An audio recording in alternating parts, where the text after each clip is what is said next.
If you tell the truth about that emergency case tonight, your brother will lose his career, and you will lose your family."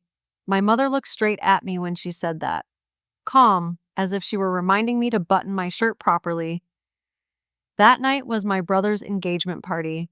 Dr. Daniel Brooks, the man who had just been called Doctor of the Year for saving an 8-year-old girl from cardiac arrest.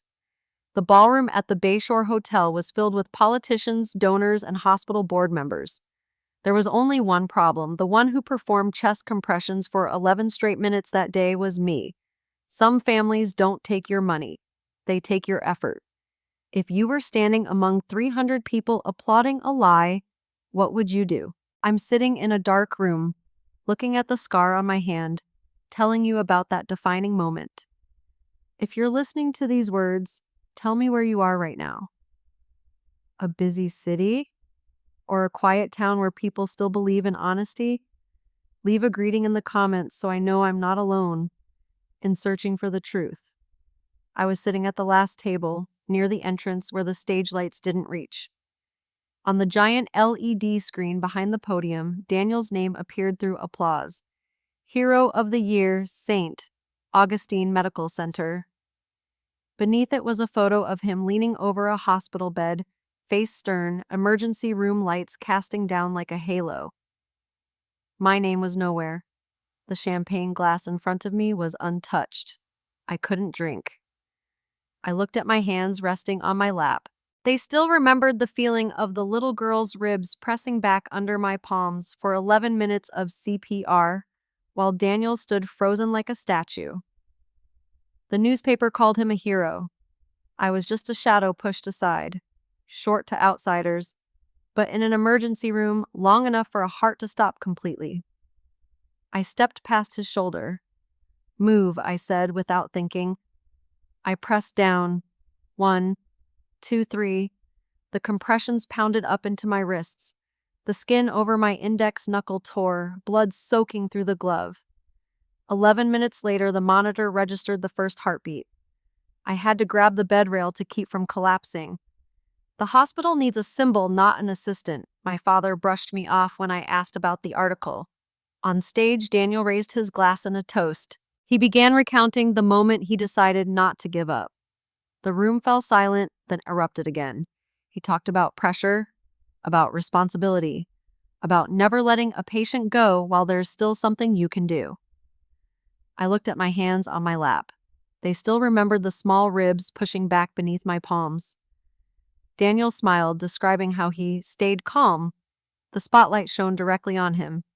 Grace, his fiancée, looked up at him with pride. My mother squeezed my wrist under the table. Applause rose again. Daniel bowed his head, accepting it like a rehearsed ritual. I opened my phone in my purse. The 62-second internal security video was still there, never released. The video glowed on my screen, pale blue light reflecting on my palm. On stage, Daniel continued in his steady, familiar voice. He spoke of the decisive moment, of remaining calm under pressure. Each sentence carefully timed for silence, then applause. Behind him, the slide changed to a screenshot of a local headline. Daniel Brooks, Tampa's hero. Bold letters. His image leaning over the hospital bed. The room looked up as if watching a carefully edited film. I remembered my hands that day, gloves slipping with sweat. The skin over my index knuckles split open, burning each time I pressed down. 11 minutes of compressions without music, without stage lights, just the monitor and my steady count. When the first heartbeat returned, Daniel stood beside me, breathing hard. Some stories are told to inspire, others are told to cover fear. Daniel lifted his head. "In this profession," he said, "you're not allowed to panic." The clink of silverware stopped. All eyes were on him. My father turned from the front table and looked at me. Not angry, just a small shake of his head.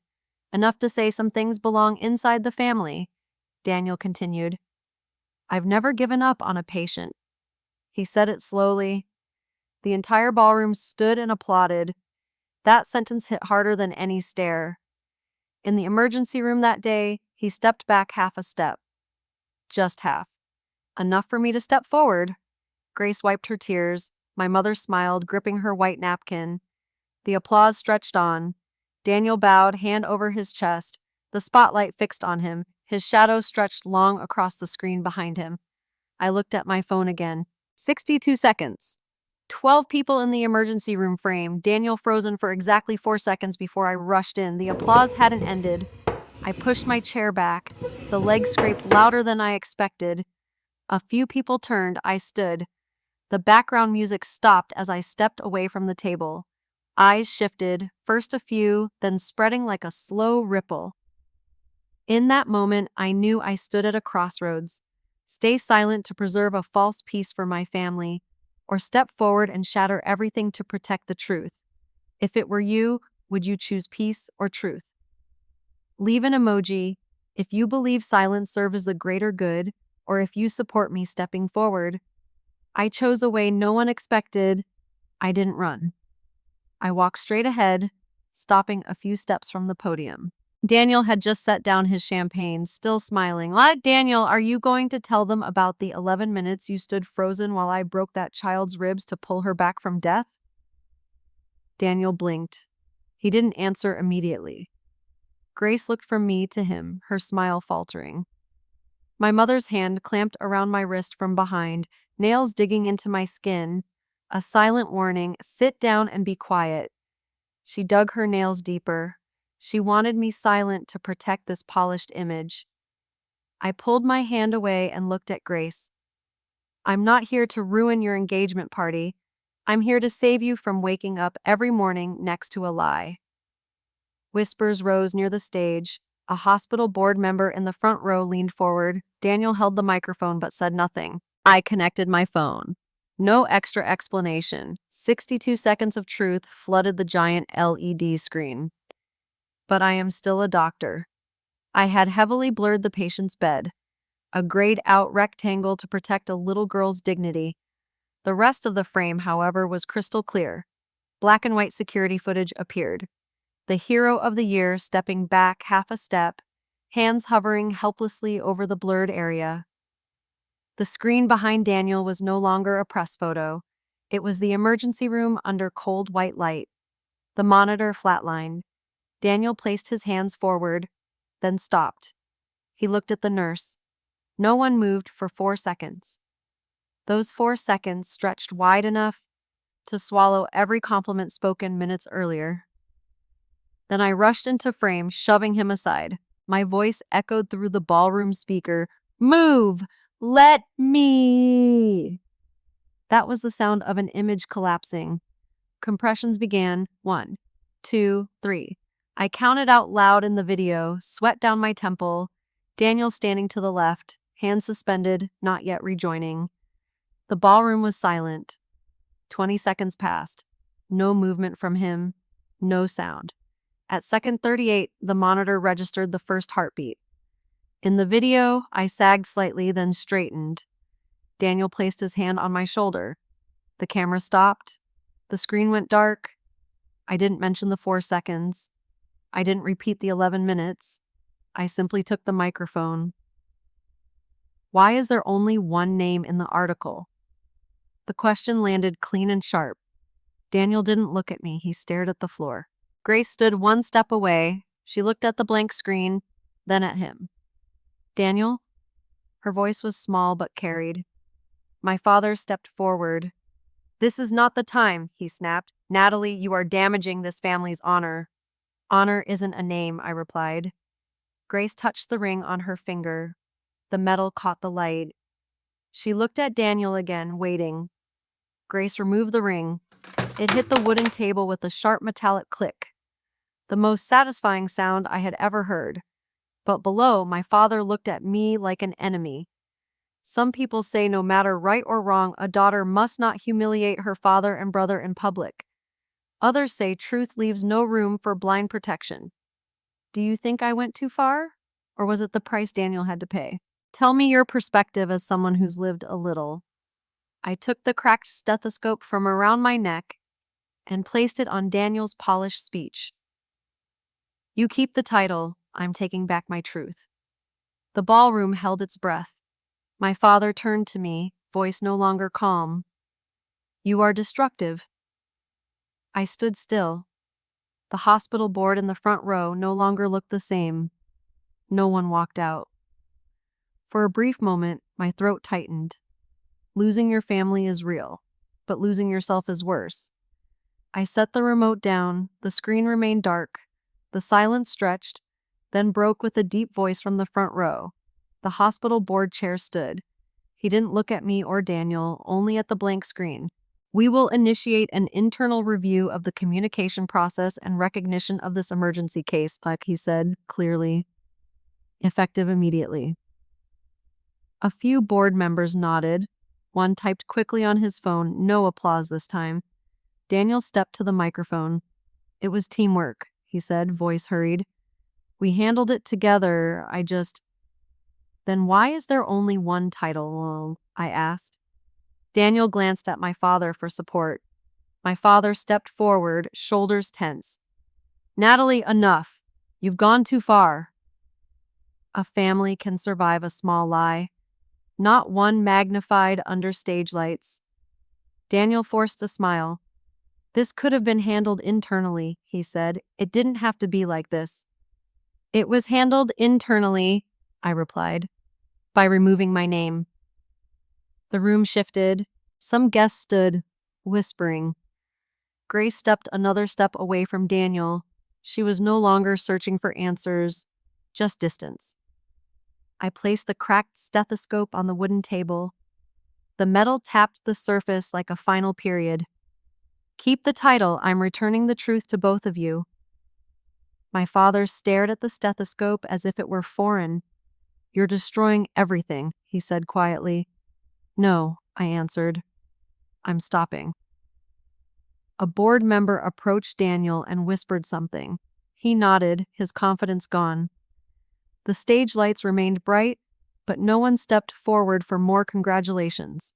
The background music restarted awkwardly, then cut off. I turned my back. I didn't look at anyone again. I didn't wait for more words.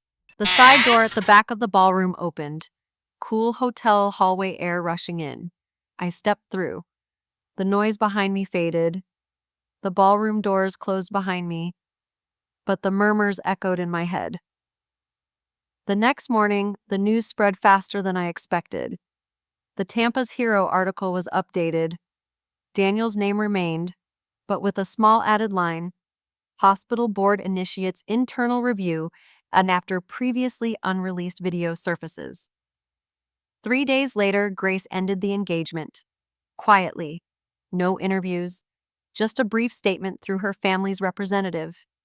Daniel stopped appearing in the media. A week later, the hospital sent a system-wide email. Daniel was temporarily suspended pending review of the emergency case record and recognition process. Neutral wording. Cold. No mention of me. In the doctor's lounge, no one said anything directly. But conversation stopped when I walked in. Some nodded politely. Others avoided eye contact. A former close colleague murmured, "Internal matters should have stayed internal." Then he turned away. On my first shift after the party, I stood in front of the records cabinet longer than usual. The white coat was the same. The hallway still smelled of disinfectant, but the air felt different, as if I had broken a silent agreement everyone had grown comfortable living with. My phone stayed silent. No messages from Mom. No calls from Dad. Daniel didn't reach out either. That night, I went back to my small apartment near Tampa Bay. A single corner of the living room was lit. I set the stethoscope on the table. The old rubber tubing lay there quietly. I looked at Daniel, remembering the plastic doctor kit we used to share on the living room floor. Back then, he promised we would save people, not save our own reputation. Later, when he got into medical school, I was the one staying up late, listening to him complain about exhaustion over the phone. We used to say the same sentence. Saving lives is the one thing you are not allowed to lie about. I picked up the real stethoscope and pressed it to my chest. My heartbeat was steady and clear. The price of truth doesn't always come immediately. It comes in empty spaces, in silence that lasts more than a week, In averted glances in hospital hallways, I still showed up to work on time, still signed charts, still stepped into the emergency room when the alarm sounded. Only one thing changed. No one called me Daniel's little sister anymore. 2 weeks after the party, Daniel texted me. Just one short line, "I need to talk." No apology, no explanation. I chose a small coffee shop near the Tampa harbor where the sound of waves and the smell of salt air softened tension. He arrived a few minutes before I did. No suit, no white coat, just a button-down shirt slightly wrinkled at the cuffs. When I walked in, he stood out of old habit, then sat back down immediately, unsure whether to be formal or distant. We didn't shake hands. "I was afraid of being seen as weak," he said after a few seconds of silence. His voice was low, without the steady rhythm he had on stage. I hesitated, just a little, but in my head it felt like a crack. When the media called, I didn't correct them. I looked out the window. Small boats rocked gently in the marina. "Fear isn't a reason to erase someone else's name," I said. "You could have admitted you hesitated. You could have said it was teamwork. But you let them rewrite the story." Daniel nodded. He didn't argue. His hands rested on the table, thumbs rubbing together. When we were kids, every time he did something wrong, he had that same habit. "I thought if I admitted I froze, people wouldn't trust me anymore," he said. Dad thought so too. "What about me?" I asked. He looked up. His eyes weren't searching for an escape anymore. In that moment, I saw something I'd never seen before. Not the older brother who always led, always got praised. Just a man afraid of losing the image he'd built for years. Tears fell quickly before he could stop them. Daniel hadn't cried in front of me since we were children. The only time I remember was when our first dog died. He turned toward the wall so I wouldn't see. This time he didn't turn away. "I'm sorry," he said. The apology wasn't loud. It wasn't enough to erase what happened, but it made the air between us lighter. I stood before the conversation could stretch longer. "You have to rebuild your career yourself," I said, "the way I had to protect my name." He nodded. He didn't reach out his hand. I left the coffee shop without hugging him, without looking back. We once shared the same dream. Now we stood on opposite sides of the truth. 5 years is long enough for a city to forget a broken engagement party. Not long enough for me to forget 11 minutes in that emergency room. The invitation came on an ordinary afternoon, a regional Southern medical conference. Topic: ethics in emergency medicine. They wanted me to speak about decisions under pressure and professional responsibility. No mention of the video, no mention of family. The venue was smaller this time, brighter, no flashing lights or champagne. Rows of chairs lined up neatly. Colleagues, young doctors, a few senior year students waiting. I stood backstage, the old stethoscope still in my bag. The rubber tubing had worn down a little more. I sat in a chair, took it out, and threaded in a new tube. The faint smell of fresh rubber rose. My fingers worked slowly, steadily. When it was secured, the stethoscope looked revived, though the metal still carried old scratches. I placed it around my neck before walking on stage. When I held the microphone, the lights didn't blind me the way they had 5 years earlier. I told a story without names. An emergency room, a moment of hesitation, another person stepping in. I spoke about how 4 seconds can change how people see you for a lifetime. I didn't criticize, I didn't blame. I simply said that in medicine, truth must be fully recorded even when it isn't flattering. The room was silent, not shock silence, thoughtful silence. In the last row, I saw my mother. She sat alone. No evening gown, no bright jewelry, just a light gray coat. She didn't wave, didn't nod. She just watched. I didn't mention family. I didn't mention Daniel. But when I said my final sentence, "Honor isn't something awarded, it's something you have to uphold correctly," her gaze lowered slightly.